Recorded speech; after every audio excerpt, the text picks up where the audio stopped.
এখন দুপুর 11টা বাজে।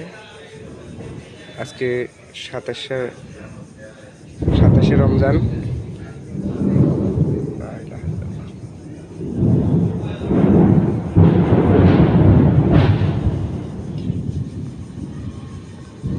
আল্লাহ তাআলা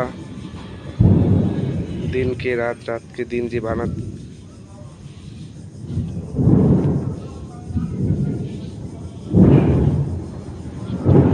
দিনকে রাত, রাতকে দিন যে বানান তার একটা নমুনা। এত ঘন অন্ধকার,